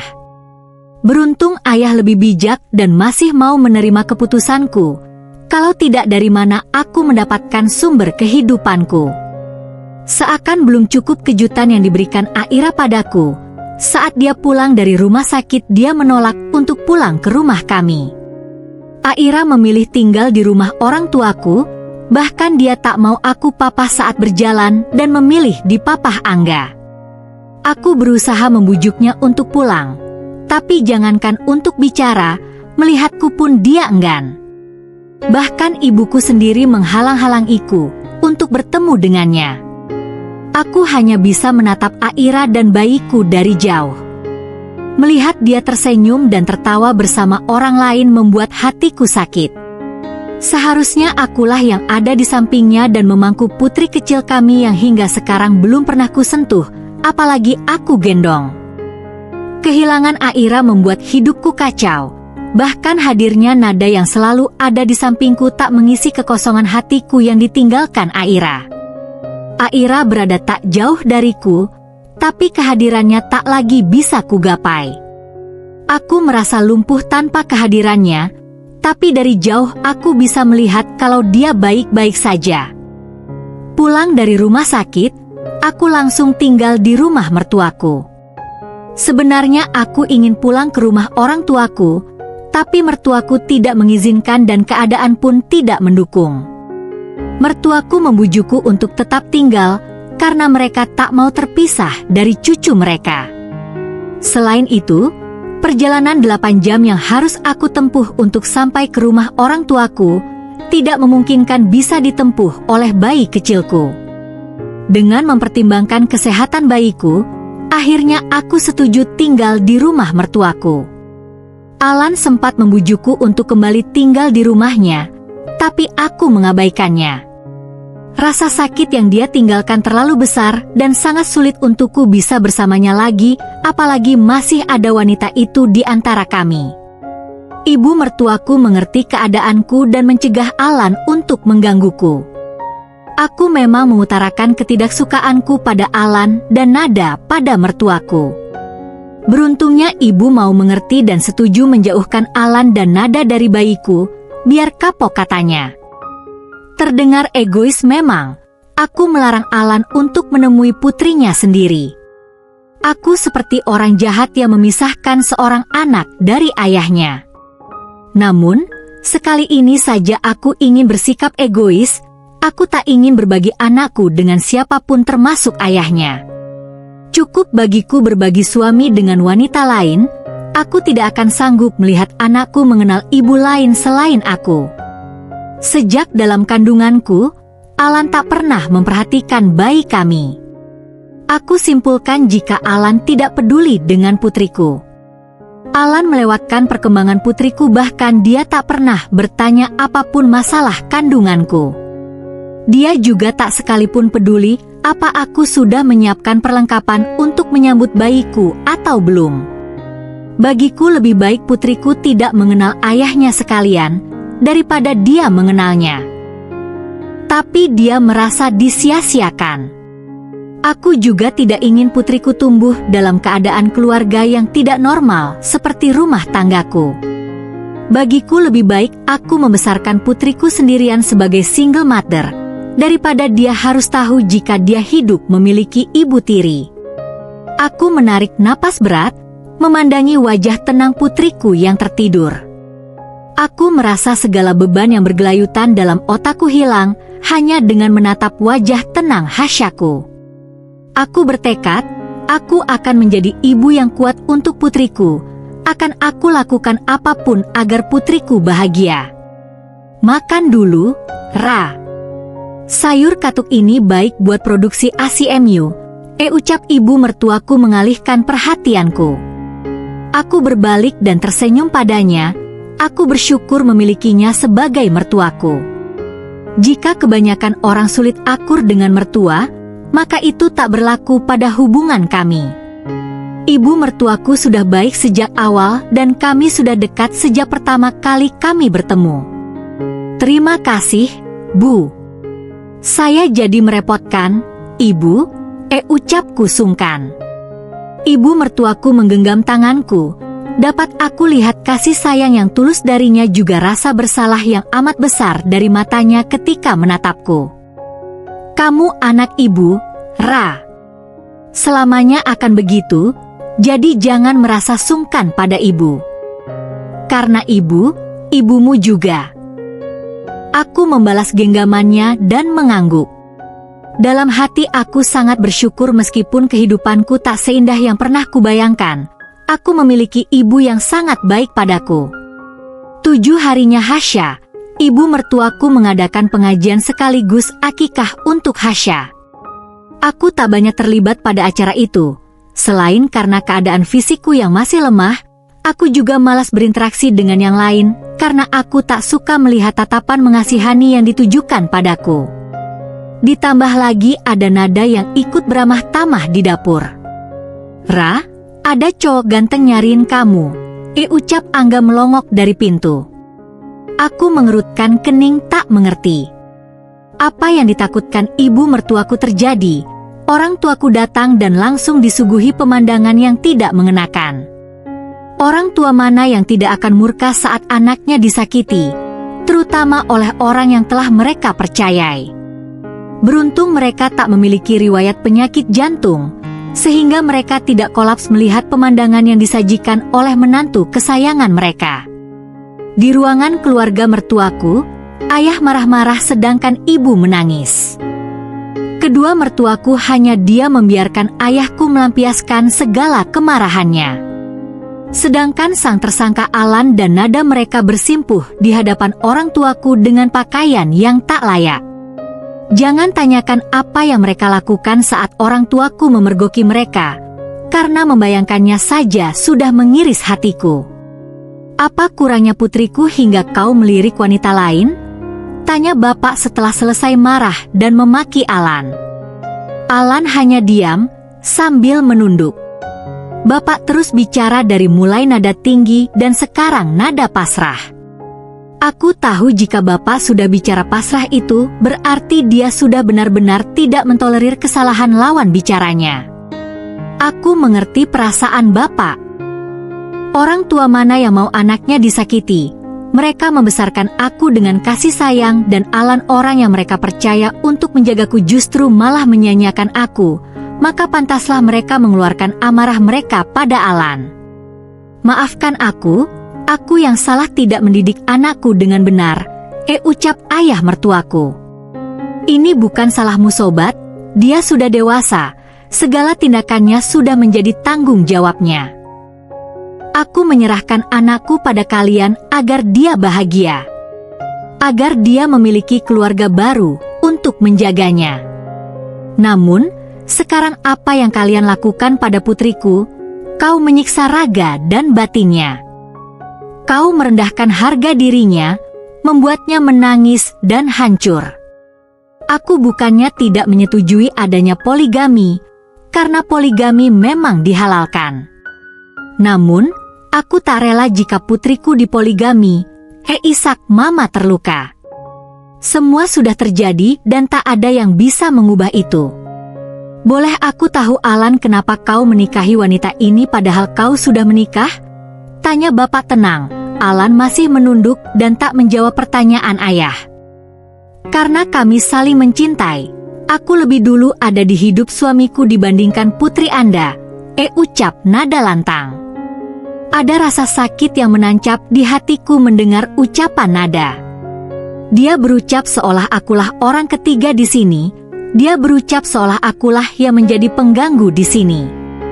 Dari tempatku berdiri sekarang, aku bisa melihat Alan yang menggenggam tangan Nada seolah mendukung ucapannya. Tawa bapak pecah, entah apa yang ditertawakan, tapi aku tahu tawanya syarat akan kepedihan. Kemarilah Kak Ira, bapak tahu kamu dari tadi mengintip. Panggil bapak kepadaku, mau tak mau aku berjalan mendekat. Alan mendongakkan wajahnya ke arahku. Aku bisa melihat kekagetan di matanya. Wajah mertuaku juga menatap tegang ke arahku. Mama menarikku untuk mendekat dan memelukku sambil menangis, sedangkan bapak mengusap-usap kepalaku seperti biasanya. Aku memeluk erat mama yang menangis dan menggumamkan kata maaf padaku. Mataku ikut memanas mendengar isak tangis ibuku. Bapak mengulurkan tangannya untuk meremas tanganku. Baiklah kalau begitu, tak ada lagi yang mesti dipertahankan di sini. Ucap bapak. Apa maksudmu? Sanggah ibu mertuaku. Alan, tolong ceraikan putriku dan kita akhiri semua ikatan di antara kalian. Ucap bapakku santai. Alan dan kedua mertuaku menatap syok ke arah bapakku. Dirga, kau tidak bisa melakukan itu. Pekik ibu mertuaku. Diana, aku seorang ayah. Ayah mana yang akan membiarkan putrinya menderita? Anakmu tidak mencintai putriku. Untuk apa pernikahan ini dipertahankan? Aku tidak rela putriku di madu meski surgalah yang Allah janjikan untuk wanita yang ikhlas di madu. Menjadi single mother memanglah keinginanku, tapi bohong jika aku tidak terluka karenanya. Hati kecilku sakit melihat kenyataan ini. Sebagai seorang istri dan seorang ibu masih ada sedikit harapan di hatiku agar aku bisa membesarkan putriku dengan ayah kandungnya. Katakanlah aku bodoh. Setelah sejauh itu Alan menyakitiku, aku masih mengharapkannya ada di sampingku. Salahkan jiwa wanita yang selalu menggunakan hatinya dibanding otaknya. Salahkan juga hormonku yang tak stabil setelah melahirkan. Aku sudah mencoba sangat keras untuk melupakan segala hal yang membelit hatiku dan fokus merawat buah hatiku, Hasya. Di awal memang sulit, bahkan karena pikiranku yang bercabang sempat menyebabkan ASIku tidak lancar. Lagi, Adam datang menolongku, memberikanku pemahaman dan kekuatan untukku bertahan. Adam memang tidak tahu apapun tentang apa yang terjadi padaku. Tapi dari pengamatannya sendiri pun aku yakin dia paham meskipun aku tidak mengatakan apapun. Apalagi karena seringnya dia berkunjung untuk bertemu Hasya, pasti membuat dia sedikit banyak tahu kehidupan rumah tanggaku yang tidak beres. Memang aku tak benar-benar sendirian membesarkan Hasya. Ada kedua mertuaku yang membantu, memberikan segala keistimewaan untuk Hasya sebagai cucu pertama mereka. Ada Angga yang rela ikut begadang meskipun dia capek pulang kuliah demi membantuku menjaga Hasya yang memang sering begadang. Ada Adam yang selalu datang setiap minggunya untuk mengunjungi Hasya, memberikan perhatian dan segala materi untuk putri kecilku. Adam juga memberikan pelayanan khusus bagi Hasya sebagai dokter pribadi. Beliau selalu siap 24 jam dihubungi jika Hasya membutuhkan. Betapa beruntungnya putriku, bukan? Meskipun tetap saja ada yang kurang, karena Hasya tidak memiliki sosok ayah. Bukannya aku tidak bersyukur, aku sangat bersyukur dengan semua yang kudapat di hidupku. Namun, kembali ke sifat melankolis seorang wanita, aku masih terluka jika mengingat seseorang dengan mudah mencampakkanku. Mencampakkan seseorang yang sudah dia janjikan untuk dijaga di hadapan Allah. Pernah sekali aku menanyakan pada Adam kenapa dia begitu perhatian pada Hasya. Bukannya apa-apa, Adam adalah orang asing bagiku, begitupun bagi keluarga mertuaku. Memang mertuaku menerima dengan tangan terbuka kehadiran Adam. Namun, aku merasa tidak enak menerima kebaikan hatinya di saat aku masih terikat dengan pria lain yang harusnya bertanggung jawab padaku. Namun, Jawabannya membuatku terharu dan kembali berharap jika saja Alan merasakan yang sama. Aku jatuh cinta pada pandangan pertama pada Hasya.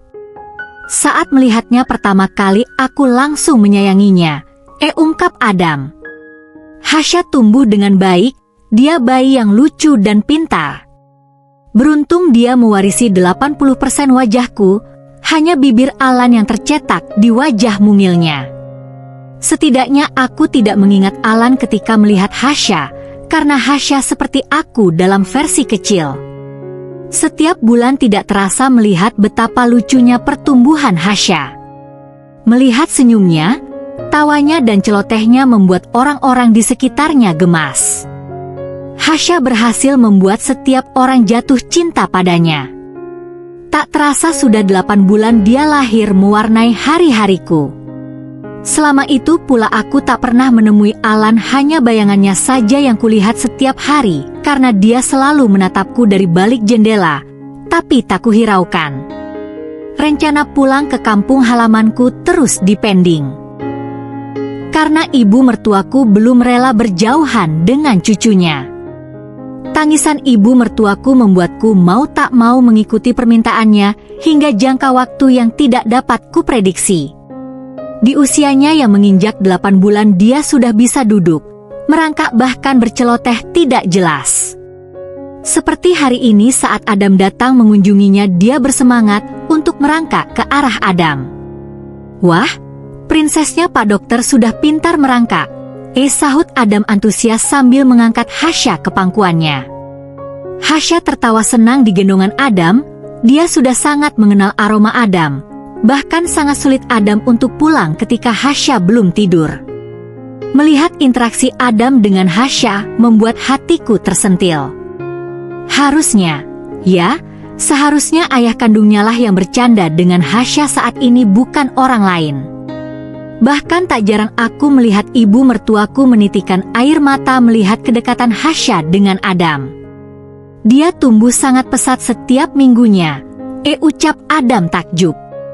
Iya, Pak Dokter, dia bahkan bisa bilang mama, aki, nini, dan om, ucap ibu mertuaku tak kalah antusias.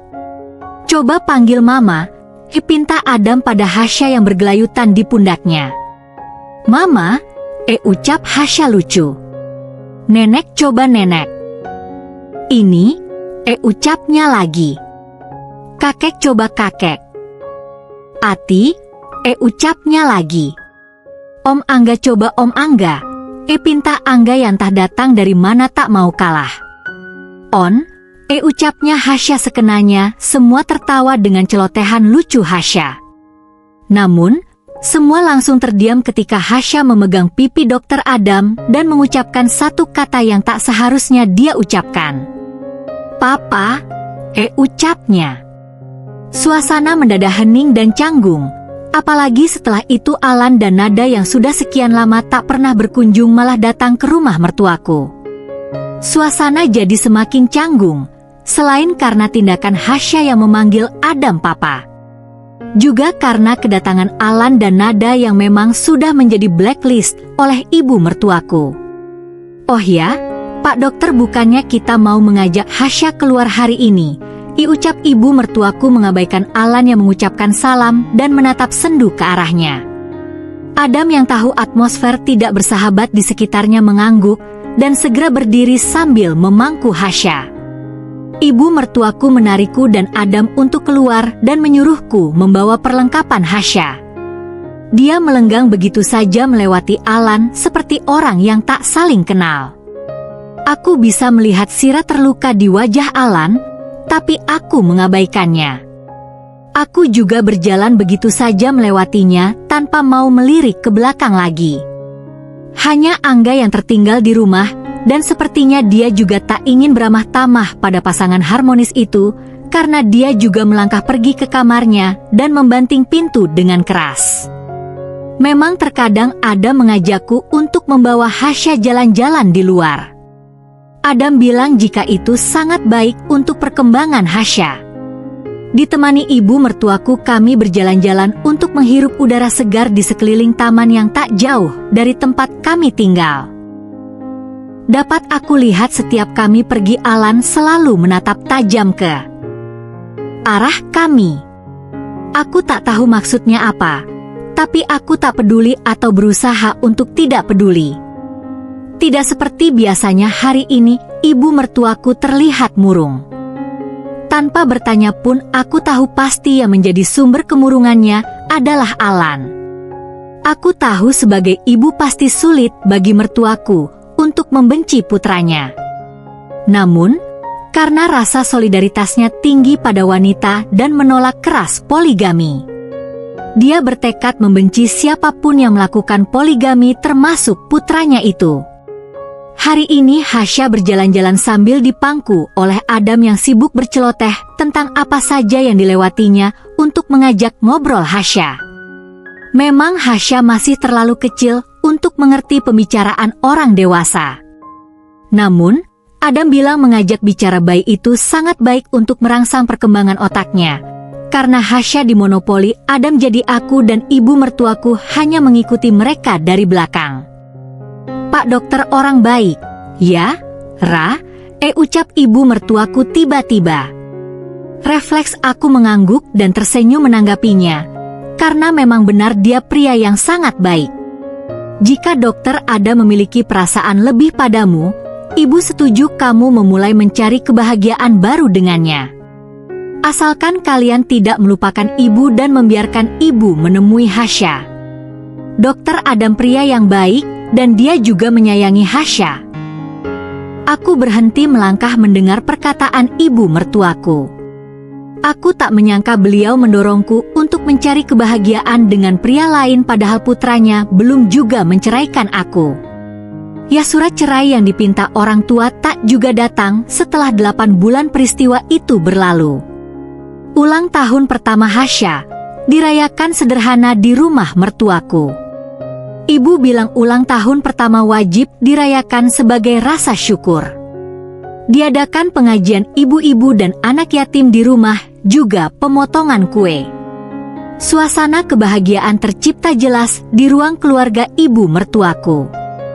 Prinses cantik kita memakai pakaian khas ulang tahun di pangku kesana kemari. Gadis kecil itu meskipun sudah bisa berjalan, tapi dia menolak berjalan karena asyik berpindah-pindah dari pangkuan satu ke pangkuan lain bak piala bergilir. Aku bahagia melihat peri cantikku yang tumbuh sangat sehat dan menggemaskan.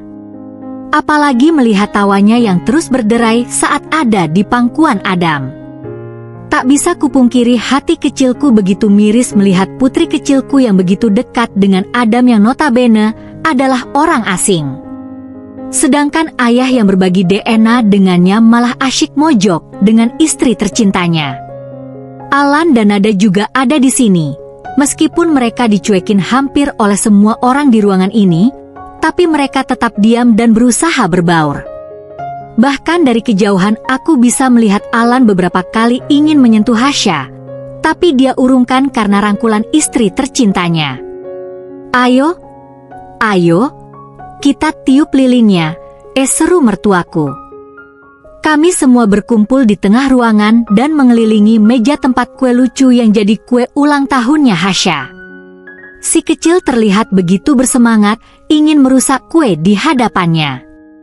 Wajahnya memberengut ketika Angga terus menjauhkan tangannya agar tidak menyentuh kue berbalut krim itu. Hasyaku dia terlihat kesal ketika lilin yang dia tiup tak juga mati. Melihat ekspresi-ekspresi wajahnya membuat semua orang tergelak tawa. "Selamat ulang tahun cucu cantiku. Semoga panjang umur, jadi anak solehah, banggain keluarga dan sayang mamanya," doa ibu mertuaku sambil menciumi Hasya. "Selamat ulang tahun keponakannya Om, cepet gede, ya. Terus bisa panggil Om Angga, bukan Ana lagi," doa Angga. "Ana," ucap Hasya membeo, diikuti gelak tawa yang lain. Iya, Angga dipanggil Ana oleh Hasya. Awalnya Angga dipanggil On, tapi karena dia sering mendengar ibu memanggil nama Angga jadi berubah deh panggilannya menjadi Ana. Suasana ulang tahun Hasya begitu hangat dan syarat akan kebahagiaan. Aku sangat bersyukur karena semua orang bahagia dengan kehadiran malaikat kecilku. Semua orang mendoakan hal baik untuk masa depan Hasyaku. Di tengah canda tawa dan kebahagiaan ini, tiba-tiba Alan berdiri. Di hari bahagia ini saya juga ingin mengabarkan, saya juga punya kabar bahagia lain, ucap Alan sumeringah. Semua orang yang memang sedang makan, mengalihkan sejenak perhatian mereka pada Alan. Keluarga kita akan kedatangan anggota baru karena Nada sedang hamil sekarang, ucapnya bahagia. Krik, krik, krik. Suasana mendadak hening, terlihat jelas wajah tak suka dari ibu mertuaku. Sebenarnya aku juga tak suka terhadap tindakan Alan. Haruskah dia mengumumkan kebahagiaannya di hari bahagia putriku? Padahal dia tahu jika kebahagiaannya bersama Nada adalah duri dalam dagingku. Semua orang kembali fokus pada makanan di hadapan mereka. Dapat kulihat wajah sendu Nada dan wajah tak enak Alan. Kehadiran seorang bayi adalah anugerah bagi setiap orang yang sudah menikah. Tapi jika pernikahan yang terjadi dengan cara menghancurkan pernikahan orang lain tetap saja meninggalkan catatan kelam di benak orang lain. Aku tersenyum ke arah mereka, bukan senyum sinis atau senyum yang tersirat sejuta makna, tapi hanya senyum tulus biasa. Meskipun menyakitkan, tapi aku ikut bahagia untuk mereka. Kehadiran buah cinta mereka adalah tiketku untuk keluar dari rasa sakit ini. Dengan adanya anak itu berarti bukan hanya Hasya cucu di keluarga ini. Dengan adanya anak itu, aku tak perlu merasa sakit melihat kebahagiaan mereka berdua, karena aku bisa pergi dari tempat ini dan menghapus segala rasa sakit yang bergelayut di hatiku. Teman-teman, itulah akhir dari sebuah cerita rumah tangga. Bila kamu suka dengan cerita rumah tangga seperti ini, silahkan klik tombol like, komen, dan subscribe. Terima kasih dan sampai jumpa di video berikutnya.